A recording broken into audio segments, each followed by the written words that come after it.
Assalamualaikum warahmatullahi wabarakatuh. Ini isu tercanggih ya. Hari ini adalah kawal putusan MK. Isu kawal putusan MK coba ditenggelamkan lewat cuitan damai bareng Prabowo. Ini ditulis di Tempo ya.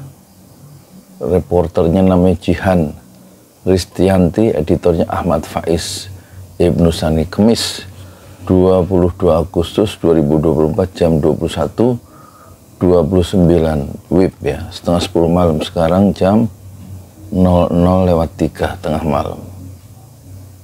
Jadi ini 2,5 jam yang lalu ya baru turun.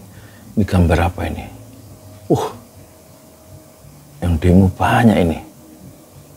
Di mana ini? Gak ada captionnya sih ya. Ini di jalan apa ini kok? Jalan layangnya di atas. Gak ada keterangannya.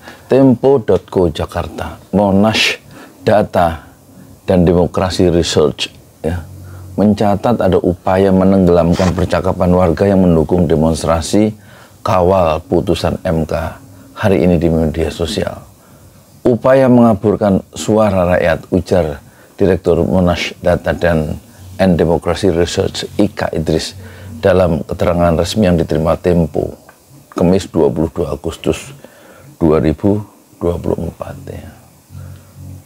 Konter narasi untuk menutupi dukungan terhadap aksi kawal putusan MK itu dilakukan dengan menggaungkan cuitan pilih damai bareng Prabowo dan lebih sejuk, lebih nyaman. Upaya mengaburkan aspirasi publik seperti ini, kata dia, bukan hal baru. Pernah terjadi saat protes politik seperti pada demo menolak RUU Cipta Kerja dan revisi Undang-Undang KPK pada 2019. Monash Data, Monash ini universitas yang di Australia itu ya. Monash Data dan Demokrasi Research mencatat ada 28.000 cuitan dari 13.000 pengguna yang membahas konter narasi. Top 3 yang paling banyak di repost adalah bukan buzzer, karena konsisten dengan bahasa pengguna media sosial yang non formal.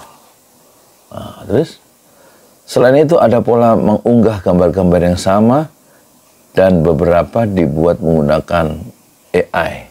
AI itu Artificial Intelligence. Hal tersebut dapat dilihat dari gambar latar belakang yang hampir sama dan muka orang-orang yang kabur.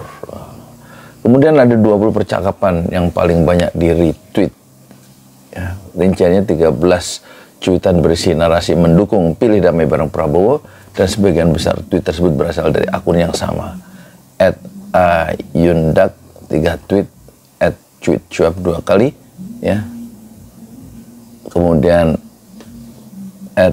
@ninda agusti 3 kali dan @infoberagam 2 kali. Akun @infoberagam misalnya terlihat mendukung Prabowo sejak 2023, namun sebanyak 7 post lainnya bersifat melawan narasi. Sementara di top 5 post yang meretweet isinya kontra narasi dari pilih yang damai bareng Prabowo, artinya netizen melakukan perlawanan ke upaya memviralkan narasi, kata dia. Pilihan editor, polisi mulai tangkap dan pukul peserta aksi kawal. Nah, mulai ya, jurnalis Tempo dipukul dan ditendang oleh diduga aparat saat liputan demo kawal putusan MK. Dia selalu takut sama media ya, aparat yang zalim itu. Demo kawal putusan MK, 159 pelajar ditangkap saat menuju DPR. Kenapa ditangkap? Orang pengen jalan-jalan ditangkap. Itu jalan-jalan awal putusan MK. Harusnya jangan ditangkap, dikasih makan nasi bungkus terus suruh ngelanjutin ini ke tujuannya, diantar gitu loh untuk ngawal putusan MK. Ditangkap. Wah, ini apa sih, Kiki Saputri ngapain? Apa sih? Banyak komika turun, netizen cari Kiki Saputri di aksi kawal MK.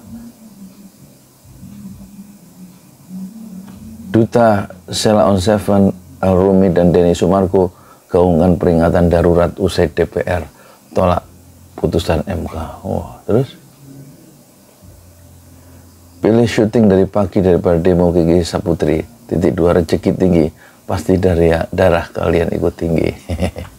Aksi kawal 22 Agustus Humanis Project galang dana 158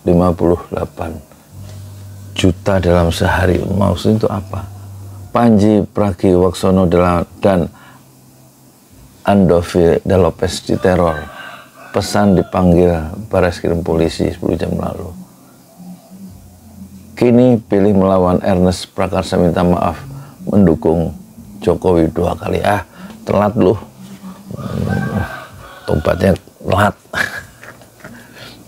Sekarang masyarakat berbalik, lu ikut lagi, ya kan? Udah dukung aja Jokowi sampai mati gitu harusnya. Pakai minta maaf gaya-gaya Jokowi juga lu. Reza Rahardian demo di gedung DPR tidak tenang jika terus diam. Tadi diwawancarai sama bocor halus ya, Reza Rahardian ya. Artis dan warganet gaungkan tagar kawal putusan MK. Titik 2 level muak sudah diambang batas. Netizen murka Erina Gudono, Kaisang foya-foya KS saat rakyat demo. Diduga naik jet pribadi. 2 jam lalu. Apa nih? Wah, kurang asem tenan. Netizen murka Erina Gudono, Kaisang foya-foya ke Amerika Serikat di saat rakyat demo.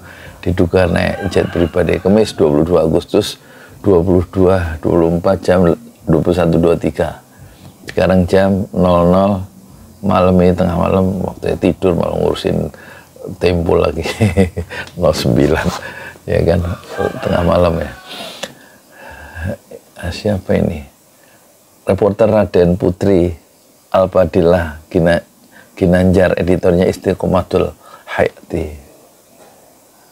Nah ini Tempo.co ya kan, kita lihat ya Tempo.co. Nama Erina Gudono dan Kaisang Pangarep tengah menjadi buah bibir di kalangan warganet ya kan. Mereka itu kan pergi ke Amerika di tengah ramainya masyarakat demo karena kebijakan pemerintah yang dilem rusak demokrasi dan konstitusi. Kebijakan tersebut adalah revisi undang-undang atau undang-undang pilkada yang dilakukan oleh Balik atau Badan Legislatif dan Dewan Perwakilan Rakyat. Revisi undang-undang itu akan menganulir putusan Mahkamah Konstitusi terkait ambang batas pemilihan kepala daerah atau pilkada dan syarat batas usia calon kandidat pilkada. Apabila RUU tersebut disahkan, maka Kaisang Pangarep yang belum memenuhi syarat batas usia calon kandidat pilkada berpotensi maju dalam Pilkada Jawa Timur 2024 sebagai wakil gubernur. Dia diusung bakal mendampingi mantan Kapolda Jawa Tengah Inspektur Jenderal Ahmad Lutfi. Pasangan Ahmad Lutfi Kaisang ini didukung oleh Koalisi Indonesia Maju Plus atau KIM Plus. Erina Gudono dan Kaisang diduga naik jet private, jet pribadi ke Amerika. Ini didasarkan dugaan atau cocokologi warganet dengan unggahan cerita Instagram Erina. Gambar jet pesawat yang diunggah Erina tidak terlihat seperti jendela pesawat komersial pada umumnya. Warganet pun melakukan penelusuran dan menemukan jika jendela pesawat tersebut cocok dengan jendela pada private jet berjenis Gulfstream. Also, Erina Gudono update her story dari jendela pesawat yang diyakini itu bukan pesawat komersil. The irony. Tulis seorang warganet dengan akun @agliopasta dengan menunjukkan 2 gambar ya, hasil tangkapan layar. Satu gambar dari cerita Instagram Erina dan satu gambar tentang penelusuran private jet berjenis Gulfstream ya. Keyakinan warganet semakin kuat waktu melihat ya, unggahan dari cerita Instagram kakak Erina, Nandia Sofia Gudono yang ikut ke Amerika. Dia membagikan unggahan gambar dari area kokpit pesawat. Netizen pun dengan cepat mencari jenis pesawat yang ditumpangi anak dan menantu presiden. Itu gimana sih? Pesawat pribadi atau private jet yang diduga dipakai Kaisang dan istrinya ke Amerika Serikat dari Indonesia adalah Gulfstream G650 buatan tahun 2021 dengan tail number N588SE. Data penerbangan cocok dengan keberadaan Kaisang dan Erina di AS. Clue awal dari jendela, kata Ed Zaki Amalia dalam urutasnya. Terus tunjukkan gaya hidup mewah di Amerika. Masya Allah. Selain diduga menghajat pribadi, Erina Gudono juga menampilkan gaya hidup mewah selama berada di Amerika. Kok bisa? Dalam unggahannya, Erina mengungkapkan sedang makan roti seharga 400.000 bersama suami Kaisang. Mas Kaisang titik 2, mahal banget roti 400.000, tulis Erina dalam unggahannya sambil menandai lokasi tempatnya membeli roti tersebut, Grand Central Market, Los Angeles, California. Tidak hanya itu, Erina juga mengunggah foto saat sedang berbelanja kebutuhan bayi di Amerika bersama sang kakak. Unggahan Erina itu menuai amarah netizen. Pasalnya mereka bersenang-senang saat rakyat Indonesia sedang kerepotan dengan permasalahan yang ada. Sementara itu Pak Sutri malah enak-enakan makan roti 400.000, rakyat repot gara-gara lu. AND titik-titik. Only got news what I wish for you too. Waduh. Hanya Tuhan yang tahu apa yang saya harapkan dari kamu berdua. Mengaku melanjutkan kuliah di Amerika. Erina juga membagikan foto saat berada di balkon hotel sambil menghadap laptop yang menampilkan laman diskusi dari University of Pennsylvania. Erina dikabarkan sedang melanjutkan studi ke jenjang pendidikan magister. Kendati demikian, warganet menyadari bahwa unggahan Instagram Erina lebih banyak saat sedang jalan-jalan dibanding berkuliah atau belajar. Di saat politik dalam negeri lagi genting, anak dan mantu presiden ini jalan-jalan terus. Kemarin-kemarin di California, lalu geser ke Las Vegas pakai private jet pula, ungkap Ed. Wah, ini bisa memantik masalahnya. Wah, bisa. KPU pastikan berpedoman kepada putusan MK untuk pendaftaran pilkada. Ya, akhirnya menyerah ya KPU, termasuk DPR ya. Yang pasti 27-29 Agustus pendaftaran calon kepala daerah di seluruh daerah di Indonesia akan memedomani aturan-aturan atau PKPU yang di dalamnya sudah memasukkan materi-materi atau putusan MK, kata Ketua KPU Muhammad Afiduddin di kantornya. Ya kalau nggak gitu nanti tambah rusak negara ini ya. Tambah rusuh, tambah rusak ya. Tampaknya istana atau penguasa nggak mau ngambil risiko yang terlalu tinggi dan yang bisa membuat rakyat marah ya. Dan bisa, kalau rakyat marah itu rakyat bisa menggulung DPR sekaligus menggulung istana. Udah 12 per 4 malam tidur dah. Assalamualaikum warahmatullahi wabarakatuh.